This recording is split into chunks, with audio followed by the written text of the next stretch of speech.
Okay, so today we're going to start talking about some function composition. We're going to start with this pretty easy example. So we're going to start with this function f of x, and the first thing we're going to do is just plug in -2. So of course to do that, you just substitute -2 anywhere you see an x. We have 6 times -2 squared minus 3 times -2, all plus 12. So we get 6 times 4 plus 6 plus 12, which gives us 24, which overall is going to give us 42. So you've hopefully been doing this for years. You know how to plug a number into a function. So now we're going to plug something other than just a number in. We're going to plug in x minus 2. So same thing. Everywhere you see the x, you just plug in x minus 2. So we're going to have 6 times x minus 2 all squared minus 3 times x minus 2 all plus 12. So now you have to remember that when you square a quantity like that, it really means this. You have 2 of them, so you have to FOIL.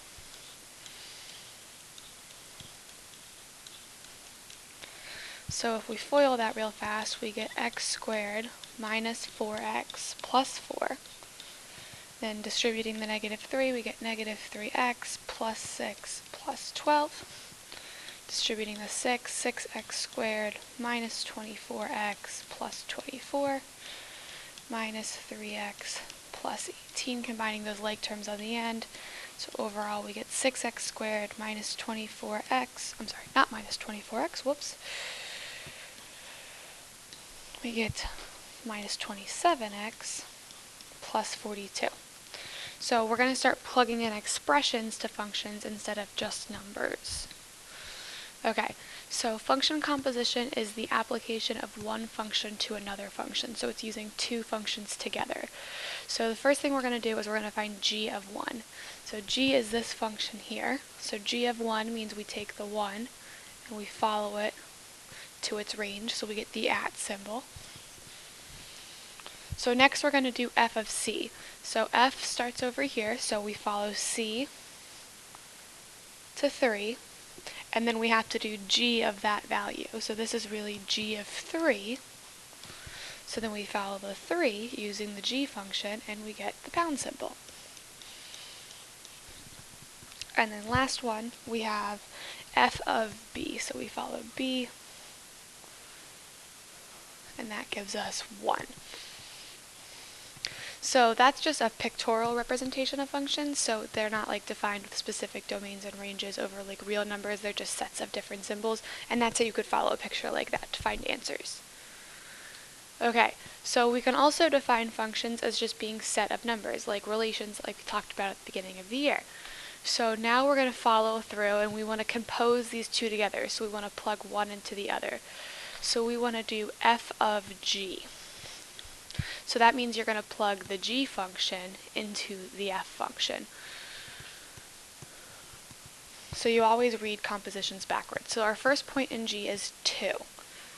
So g of 2 is 7, and then if we plug 7 into f, we get 1.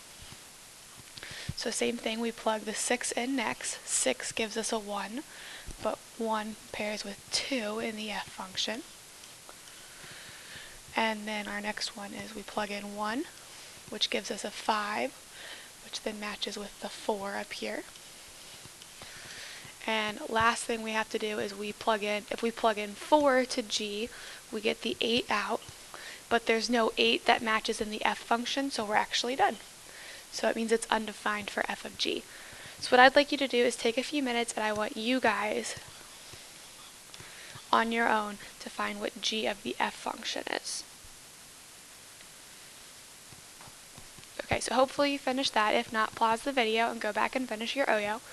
So we're just going to talk again. Function composition means putting one function into the other. So this is going to start looking more like you're used to. So what that means is for f of g of x, we're going to plug the answer for g of x into f of x instead of an x value. So we're going to do these two things. So we're going to find f of g of 3. So our first step is to find g of 3. So we're going to plug 3 into x squared plus 5, which is going to give us 9 plus 5, or 14. And now we're going to plug that in for f. So we're going to do f of 14, which is 3 times 14 plus 5, which gives us 42 plus 5, or 47. Okay, so now we're just going to do the same thing for g of f of 3. So first thing, you got to find the inside, so you work from the inside out. So we're going to plug in 3 to the f function, which again is going to give us 9 plus 5, which is 14. And now we're going to plug 14 into the g function. So we're going to do 14 squared plus 5, which is 196 plus 5, which is 201.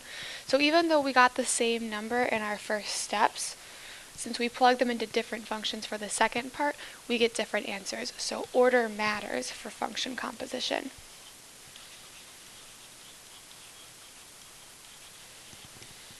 So that's an example of function composition with numbers, and now we're going to do a function composition with variables. So I'm going to do the first one, and then you guys are going to do the second one on your own.